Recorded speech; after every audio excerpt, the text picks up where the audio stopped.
Olá, tudo bem? Como que você está? Vamos continuando nossa leitura, então, do livro Como Evitar Preocupações e Começar a Viver? Paramos na última leitura na página 70, que é de onde vamos continuar agora. Bora lá? De modo que a regra número 1 para resolver os nossos problemas é: reúna os fatos. Façamos o que Hawkins fazia. Não tentemos solucionar os nossos problemas sem antes reunir todos os fatos de maneira imparcial. Contudo, de nada nos valerá reunir todos os fatos do mundo se não os analisarmos e os interpretarmos. Descobri, à custa de experiências difíceis, que é mais fácil analisar os fatos depois de ter tomado nota deles. Com efeito, o simples processo de descrevê-los numa folha de papel ajuda muito a pessoa a chegar a uma decisão razoável.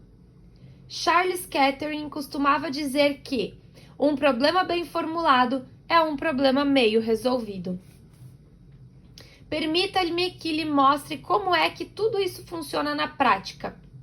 Já que os chineses afirmam que um exemplo vale mais que 10.000 palavras, apresento-lhe então um exemplo de como um homem pôs perfeitamente em ação a técnica de que estamos falando. Tomemos o caso de Galen Lichfield, pessoa que conheço há muitos anos e que é um dos homens de negócios americanos mais bem-sucedidos no Extremo Oriente. O Sr. Litchfield estava na China em 1942, quando os japoneses invadiram Xangai. Eis aqui como ele me contou a sua história durante uma visita à nossa casa. Logo depois que os japoneses atacaram Pearl Harbor, começou Galen Lichfield. Eles apareceram aos milhares em Xangai. Eu era gerente da Asia Life e Insurance Company. Eles nos enviaram um oficial, um almirante, para liquidar a nossa firma, ordenando-me que o auxiliasse em sua tarefa. Não havia para mim outra alternativa senão cooperar com tal emissário. Do contrário, significava morte na certa. Como nada mais me restava fazer, comecei a cumprir as ordens recebidas. Mas havia uma parte de seguros, no valor de $750.000, que deixei fora da lista que entreguei ao almirante. Deixei aquela parte dos seguros fora da lista porque pertencia à nossa organização em Hong Kong e nada tinha a ver com nosso acervo em Xangai. Contudo, receava, do mesmo modo, ver-me metido em maus lençóis se os japoneses descobrissem o que fizera. E logo descobriram. Eu não me achava no escritório quando a descoberta foi feita, mas o chefe dos guardas-livros estava lá. Ele me disse que o almirante japonês ficara furioso, pulara de raiva e me fizera terríveis ameaças, me chamando de traidor. Eu havia desafiado o exército japonês. Eu sabia muito bem o que isso significava. Seria atirado à Casa da Ponte. A Casa da Ponte, a câmara de torturas de Gestapo japonesa. Eu tivera amigos íntimos que haviam preferido matar-se a serem levados para tal prisão. Outros amigos haviam morrido lá, após 10 dias de interrogatórios e de torturas. Agora era eu mesmo quem estava destinado à Casa da Ponte. Que fiz eu? Recebi tais notícias num domingo à tarde. Creio que poderia ter ficado horrorizado, e de fato isso teria acontecido, se não possuísse uma técnica definida para resolver os meus problemas. Durante muitos anos, sempre que algum problema me preocupa, eu costumava sentar-me diante da minha máquina de escrever e bater 2 perguntas, e responder a essas perguntas. 1. Por que motivo estou preocupado? 2. Que posso fazer para resolver tal situação? Eu costumava, antes, responder a essas perguntas sem tomar nota delas, mas deixara de fazer isso havia muitos anos. Descobrira que tomar nota das perguntas e das respostas me esclarecia o raciocínio, de modo que naquela tarde fui diretamente ao meu quarto, na Associação Cristã de Moços em Xangai, onde me achava alojado. Sentei-me à máquina e escrevi. Por que motivo estou preocupado? Resposta: tenho medo de que me joguem na casa da ponte. Datilografei então a segunda pergunta. 2. O que posso fazer para resolver tal situação? Passei várias horas pensando e escrevendo quais os 4 cursos de ação que eu poderia aderir e sobre quais seriam as prováveis consequências de cada uma dessas ações. 1. Posso procurar explicar tudo ao almirante, japonês, mas ele não fala inglês. Se procurar explicar por meio de um intérprete, posso irritá-lo novamente. Isso significa minha morte, pois ele é cruel, e preferiria antes jogar-me na casa da ponte a dar-se o incômodo de discutir comigo a questão. 2. Posso tentar fugir. Impossível. Estou sendo vigiado. Tenho de permanecer atento, tanto dentro como fora do meu quarto. Se tentar fugir, serei provavelmente capturado e morto. 3. Posso permanecer aqui em meu quarto e não me aproximar de novo do escritório. Se eu fizer isso, despertarei suspeitas ao almirante japonês, e ele provavelmente ordenará aos soldados que me prendam e atirem na casa da ponte, sem dar-me sequer a oportunidade de dizer uma palavra. 4. Posso ir para o escritório como faço habitualmente segunda-feira pela manhã. Se o fizer, pode haver a possibilidade de que o almirante japonês esteja tão ocupado que não pense mais no que aconteceu. Mesmo que pense, talvez já se encontre calmo e não me moleste mais. Se isso acontecer, estarei salvo. Mesmo que ele me moleste, ainda terei uma oportunidade de tentar explicar-lhe o que houve. De modo que, indo para o escritório segunda-feira pela manhã, como faço habitualmente, e agindo como se nada de mal houvesse acontecido, terei 2 possibilidades de livrar-me da casa da ponte. Logo que pus isso no papel e resolvi aceitar o 4º plano. Ir para o escritório como sempre, segunda-feira pela manhã. Senti-me intensamente aliviado. Quando entrei no escritório na manhã seguinte, o almirante japonês já estava lá, com um cigarro a pender da boca. Examinou-me com um olhar como sempre fazia, mas não disse nada. 6 semanas depois, graças a Deus, ele voltou para Tóquio e as minhas preocupações terminaram. Como já disse, salvei provavelmente a vida naquela tarde de domingo ao sentar-me diante da minha máquina de escrever, traçando os vários passos que poderia dar e anotando quais as prováveis consequências de cada um deles. Para chegar depois, calmamente, a uma decisão. Se não tivesse feito isso, poderia ter vacilado e cometido algum erro, pressionado pelas circunstâncias. Se não tivesse resolvido o meu problema e chegado a uma conclusão, teria passado a tarde de domingo inquieto e preocupado. Não teria dormido naquela noite. Teria ido para o escritório, segunda-feira pela manhã, com o aspecto de um homem esfalfado, cheio de apreensões. E só isso poderia ter bastado para despertar as suspeitas do almirante japonês e incitá-lo contra mim. A experiência me ensinou muitas vezes a enorme vantagem de se chegar a uma conclusão. É o fracasso em se chegar a um propósito determinado, a incapacidade de deixar de andar em círculo que levam os homens ao colapso nervoso e a uma existência que é um verdadeiro inferno. Acho que 50% das minhas preocupações se dissipam logo que chego a uma decisão clara e definitiva, e outros 40% desaparecem, geralmente, desde o momento em que começo a pôr em prática a decisão tomada. Desse modo, afasto 90% de minhas preocupações, dando os seguintes passos. 1. Escrevo precisamente qual a causa das minhas preocupações. 2. Escrevo o que posso fazer para resolver a situação. 3. Decido o que fazer. E 4. Ponho imediatamente em prática a decisão tomada. Galen Litchfield tornou-se o diretor dos negócios com o Extremo Oriente de Starr, Park and Freeman, firma que representa grandes interesses financeiros e de seguros. Com efeito, sua posição o colocou como um dos mais importantes homens de negócios americanos na Ásia, e ele me confessou que deve grande parte do seu êxito a esse método de analisar os problemas e enfrentá-los de frente. Por que razão é admirável seu método? Porque é eficiente concreto e vai diretamente ao âmago do problema. Além de tudo isso, contém a terceira regra indispensável. Faça algo para resolver o problema que o aflige. A não ser que nos ponhamos em ação, todas as nossas pesquisas e análises de fatos são inúteis. Puro desperdício de energia. William James disse o seguinte: quando se chega a uma resolução e a sua execução constitui a ordem do dia, deve-se pôr de lado qualquer ideia de responsabilidade e todos os cuidados quanto ao que advirá.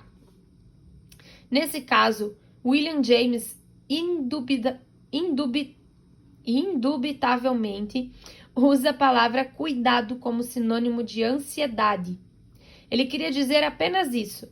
Desde que cheguemos a uma decisão cuidadosamente estudada, baseada em fatos, devemos agir. Não devemos reconsiderar os fatos, não devemos hesitar, nem nos preocupar, nem voltar atrás. Não devemos nos entregar a dúvidas que geram outras dúvidas. Não devemos olhar para trás. Perguntei certa vez a Wade Phillips, um dos homens de indústria de petróleo mais preeminentes de Oklahoma, como é que ele levava adiante as suas resoluções. Respondeu-me: acho que ficar pensando em nossos problemas além de certo ponto só serve para criar confusão e preocupação. Chega um momento em que qualquer investigação nova ou qualquer raciocínio novo são prejudiciais. Chega um momento em que precisamos decidir, agir e não olhar mais para trás. Por que você não emprega a técnica de Galen-Lichtfield para resolver nesse momento algumas das suas preocupações?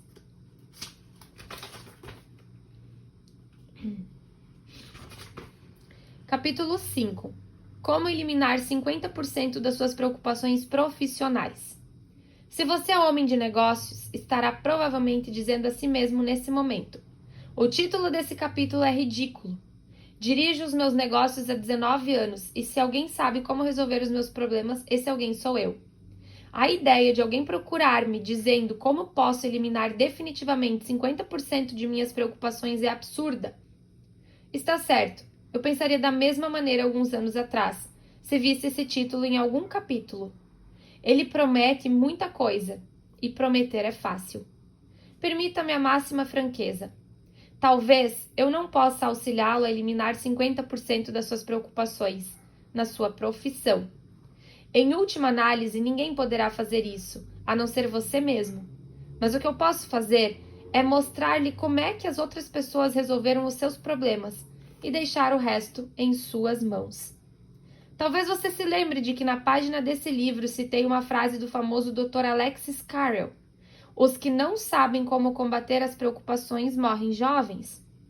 Já que a questão é tão séria, você não ficaria satisfeito se eu o ajudasse a eliminar pelo menos 10% das suas preocupações? Ficaria? Muito bem. Então eu vou mostrar-lhe como é que um diretor comercial eliminou não apenas 50% das suas preocupações, mas 75% de todo o tempo que gastava anteriormente em conferências, procurando resolver os seus problemas comerciais. Além disso, não vou contar a você uma história a respeito de um certo Sr. James, de um Sr. X ou de um homem que conheci no Ohio. Histórias vagas das quais você não poderá certificar-se. Essa história se refere a uma pessoa real. Leon Shimkin, sócio e gerente geral de uma das mais importantes casas editoras dos Estados Unidos, Simon & Schuster, Rockefeller Center, Nova York. Eis aqui a experiência de Leon Shimkin. Eu devo ler muito errado esses nomes, mas tudo bem. Tudo certo. Eis aqui a experiência de Leon Shimkin em suas próprias palavras. Durante 15 anos, eu gastava quase a metade de cada dia de trabalho realizando conferências, discutindo problemas. Deveríamos fazer isso ou aquilo, ou não fazer coisa nenhuma? Ficávamos em estado de tensão, contorcíamos-nos em nossas cadeiras, andávamos de um lado para o outro, discutíamos e permanecíamos presos dentro de um círculo vicioso. Quando chegava a noite, sentia-me completamente exausto. Eu não tinha dúvida de que teria de continuar a fazer isso o resto da minha vida. Vinha fazendo isso havia 15 anos, e jamais me ocorrera qualquer outro plano de ação. Se alguém me houvesse dito que eu poderia eliminar 3/4 do tempo que gastava nessas conferências e poupar 3/4 da minha tensão nervosa, eu teria pensado que esse alguém era um ingênuo, um simplório, um otimista irremediável. Apesar disso, descobri um plano que fez justamente isso. Venho usando esse plano há 8 anos. Ele realizou maravilhas quanto à minha eficiência, minha saúde e meu bem-estar. Parece mágica, mas, como todos os truques de mágica, é extremamente simples quando você souber como é que funciona. Eis o segredo. Em primeiro lugar, abandonei imediatamente o processo que vinha adotando, havia 15 anos, em minhas reuniões. Processo que começava com os meus companheiros descrevendo todas as coisas que não tinham dado certo e terminava com a pergunta: o que faremos? Em segundo lugar, adotei uma nova norma. Qualquer pessoa que deseje apresentar-me um problema deve antes preparar e entregar-me um memorando que responda a essas 4 perguntas. 1. Qual é o problema? Antigamente, eu costumava gastar 1 ou 2 horas numa conferência agitada, na qual ninguém sabia de maneira específica e concreta qual era verdadeiramente o problema.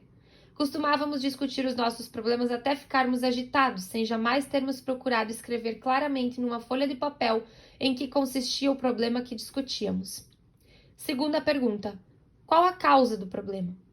Quando agora volto os olhos para o que foi a minha vida profissional, fico horrorizado com as horas que despendi em reuniões cheias de preocupações, sem nunca procurar descobrir claramente as razões que davam origem ao problema. Terceira pergunta: quais são todas as soluções possíveis do problema? Antigamente, alguns dos presentes à reunião sugeria uma solução, um outro não concordava. Exaltavam-se os ânimos. Muitas vezes nos afastávamos do assunto, e no fim da conferência ninguém anotava numa folha de papel as várias medidas que poderíamos tomar para resolver o problema. Quarta pergunta: que solução você sugere? Eu costumava conferenciar com um homem que passava várias horas preocupado com determinada situação e que se debatia dentro de círculos viciosos sem pensar uma vez sequer em todas as soluções possíveis e então escrever numa folha de papel. Eis a solução que recomendo. Agora, raramente os meus companheiros me procuram para discutir os seus problemas. Por quê?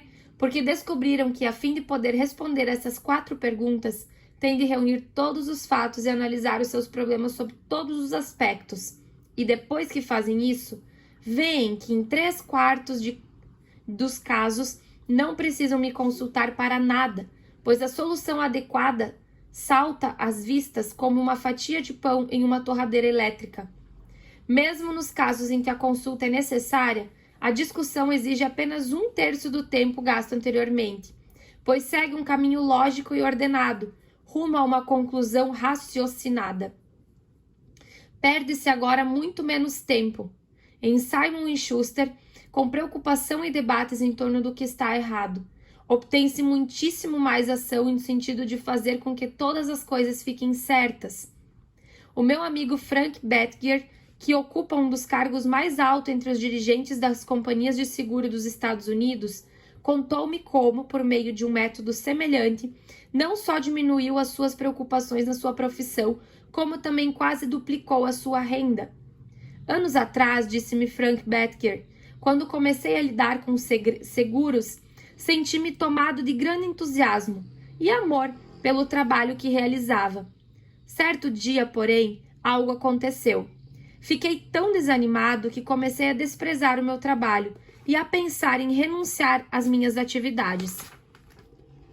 Creio que tenha abandonado a profissão, se não houvesse tido a ideia, num domingo pela manhã, de sentar-me em minha casa e procurar descobrir a origem das minhas preocupações. 1. Perguntei a mim mesmo, mas qual é realmente o problema que me preocupa? O problema era que eu não estava ganhando o que devia, de acordo com a quantidade enorme de visitas que fazia. Tudo parecia correr muito bem, até o momento de fechar o negócio. Então o cliente dizia: muito bem, Sr. Bettger, vou pensar melhor no assunto. Venha ver-nos de novo.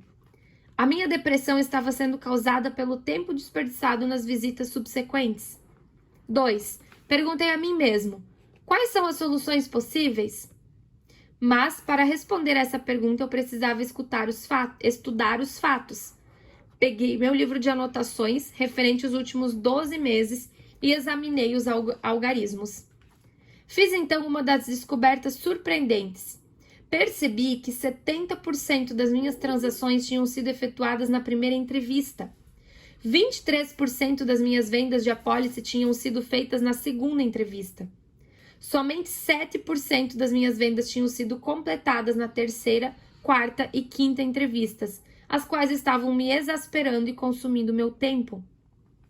Em outras palavras, eu estava desperdiçando a metade de cada dia de trabalho numa parte dos meus negócios que era responsável somente por 7% das minhas vendas em apólices.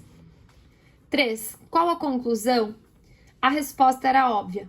Cortei imediatamente todas as visitas além da segunda entrevista e aproveitei o tempo que me sobrava organizando novas listas de possíveis clientes. Os resultados foram inacreditáveis.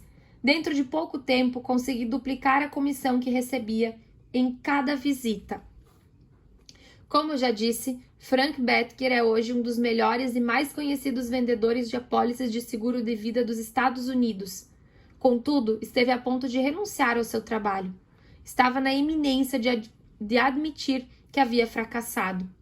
Até que a análise do problema que o preocupava o lançou no caminho do êxito. Será que você pode aplicar essas perguntas aos seus problemas profissionais? Repetindo o meu desafio, afirmo que podem reduzir 50% das suas preocupações. Eis aqui novamente. 1. Qual o problema? 2. Qual a causa do problema? 3. Quais são todas as soluções possíveis?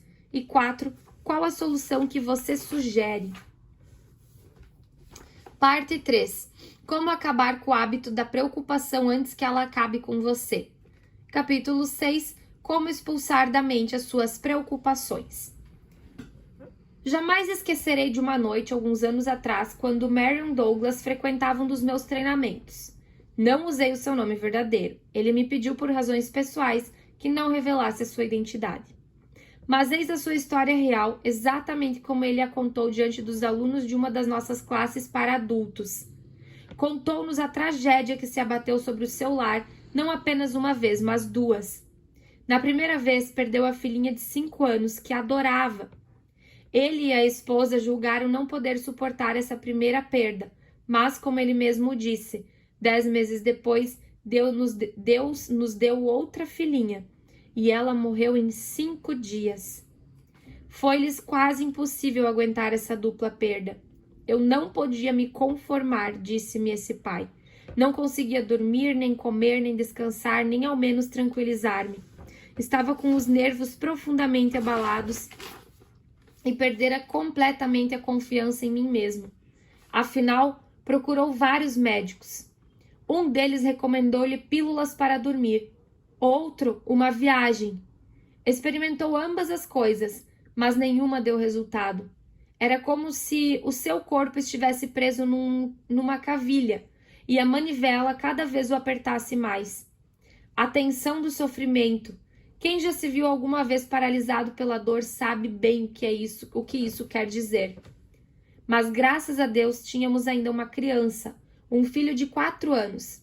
Foi ele quem solucionou o meu problema. Uma tarde em que me sentei a um canto sentindo piedade de mim mesmo, ele me perguntou: Papai, quer construir um bote para mim? Eu não me achava em estado de espírito para construir um bote, para dizer a verdade. Não estava em estado de espírito para nada. Mas o meu filho é uma criaturinha persistente. Tive de ceder. Demorei cerca de 3 horas construindo o pequeno barco. Ao terminar, verifiquei que as 3 horas que passaram trabalhando no barco tinham sido as primeiras horas de repouso mental e de paz que experimentara durante muitos meses. Essa descoberta me arrancou da apatia em que estava, fazendo-me pensar muito, o que não fazia há muitos meses.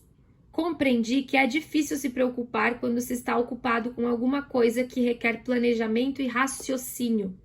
No meu caso, a construção do pequeno bote expulsou-me do espírito todas as preocupações, de modo que resolvi continuar sempre ocupado.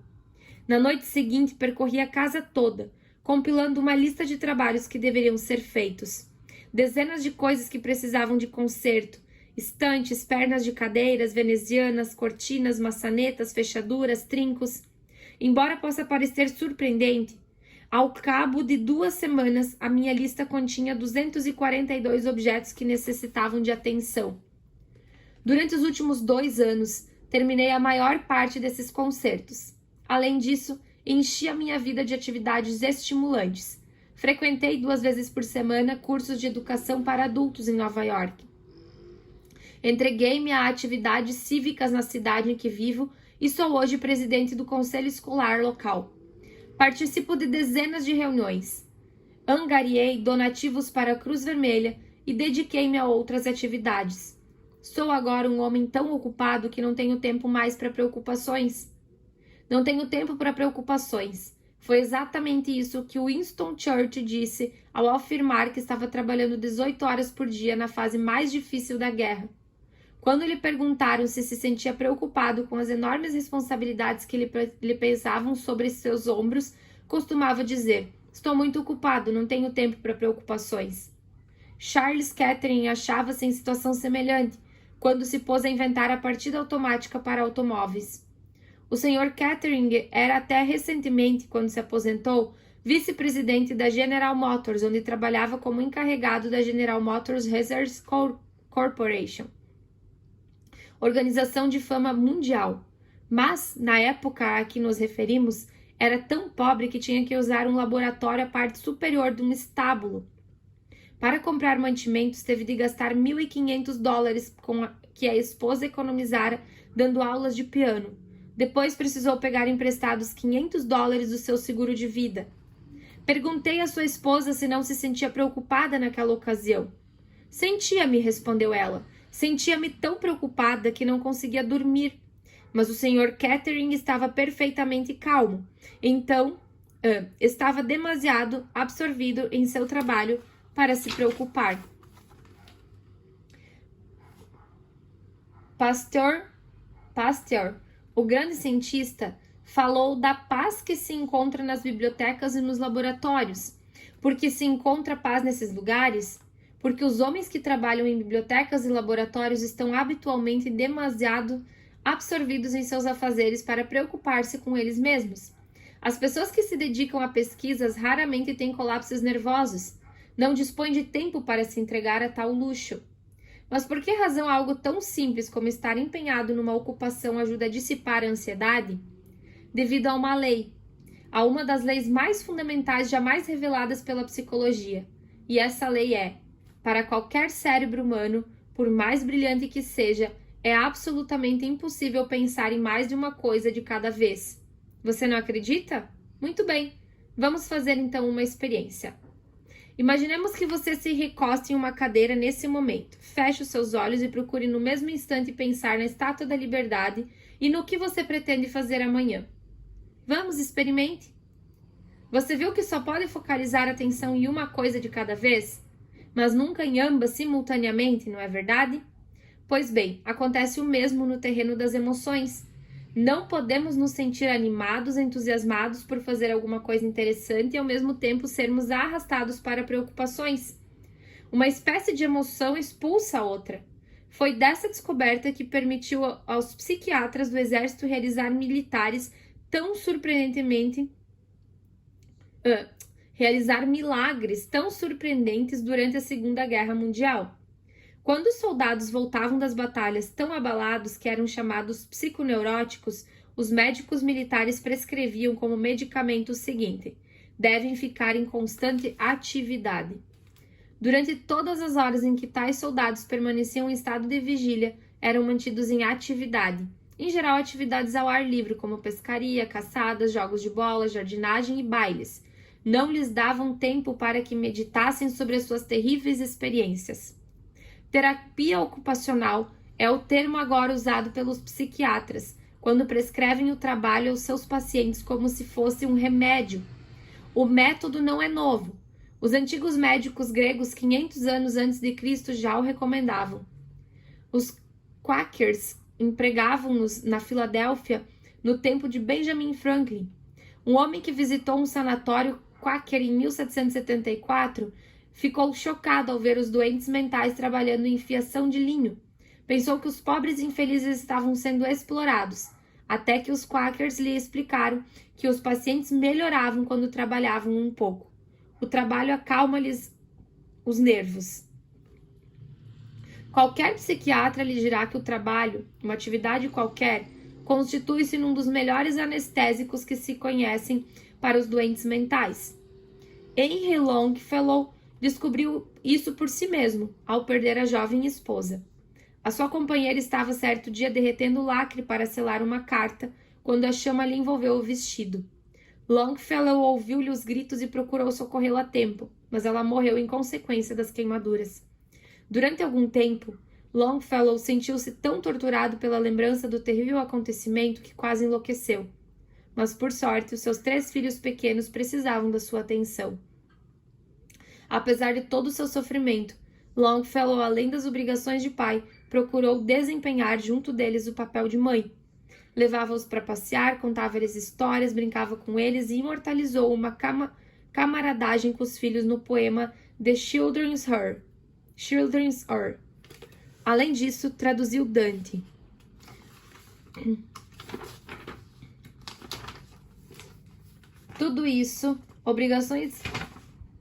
Todas essas obrigações reunidas o mantinham tão ocupado que logo esqueceu completamente de si, readquirindo a paz de espírito. Quando a Tennyson declarou, ao perder o seu mais íntimo amigo Arthur Hallam, preciso entregar-me totalmente às atividades, do contrário mergulharei no desespero. E vamos parar hoje na página 90, onde daremos continuidade na próxima leitura. Até breve!